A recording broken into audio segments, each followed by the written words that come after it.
લક્ષ્ય ન્યૂઝ, એક નજર, એક લક્ષ્ય. ભાભર તાલુકાના આબાસણા ગામનો ઠાકોર જગદીશ નામનો યુવાન ગુમ થયો હતો. તેની લાશ નર્મદા કેનાલમાંથી મળી આવી. અત્યારે મહત્વના સમાચાર સામે આવી રહ્યા છે ભાભરથી.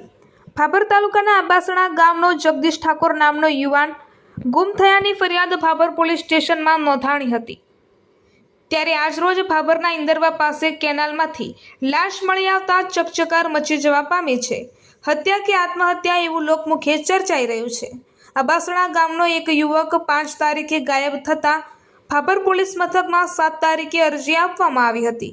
કચ્છ બ્રાન્ચ નર્મદા કેનાલમાંથી ઇન્દરવા પાસે ચરડા જોડેથી લાશ મળી આવી હતી. ત્યારે સમગ્ર વિસ્તારમાં ચકચકાર ફેલાઈ ગઈ હતી. ભાભર પોલીસમાં સ્ટાફના માણસો સાથે નર્મદા કેનાલ પહોંચીને લાશને બહાર કાઢવામાં આવી હતી. આ લાશને પોસ્ટમોર્ટમ કરવા માટે ભાભરની સરકારી હોસ્પિટલ ખાતે ખસેડવામાં આવી હતી. લાશ નર્મદા કેનાલના પાણીમાં ઘણા સમય સુધી રહેતા લાશ ફૂલી જતા પોલીસે લાશને ઓળખવિધિ હાથ ધરી હતી. મર્ડર કે પછી આત્મહત્યા એ બાબતે ભાભર પોલીસે વધુ તપાસ હાથ ધરી હતી.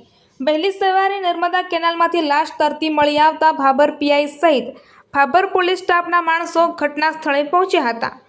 ઘટનાને પગલે આજુબાજુના વિસ્તારમાંથી લોકો મોટી સંખ્યામાં નર્મદા કેનાલ ઉપર દોડી આવ્યા હતા. જેનું મર્ડર કરનાર મુખ્ય આરોપીને હાલમાં ભાભર પોલીસે રાઉન્ડ અપ કરેલ છે. સહિત અન્ય આરોપીની શોધખોળ કરવા માટે ભાભર પોલીસે 4 ટીમો બનાવેલી છે. અન્ય આરોપીને પકડવા માટે ભાભર પોલીસ સહિત અલગ અલગ ટીમોએ ચક્રો ગતિમાન કર્યા છે. ભાભરની સરકારી હોસ્પિટલમાં પોસ્ટમોર્ટમ કર્યા બાદ બોડીને તેના વાલી વારસાને સોંપવામાં આવેલ. ભાભર સહિત આજુબાજુના વિસ્તારોમાં આવી ઘટના બનતા ચકચકાર મચી જવા પામી હતી. અહેવાલ ગોપાલ કે પૂજારા, ભાભર વાવ, થરાદ.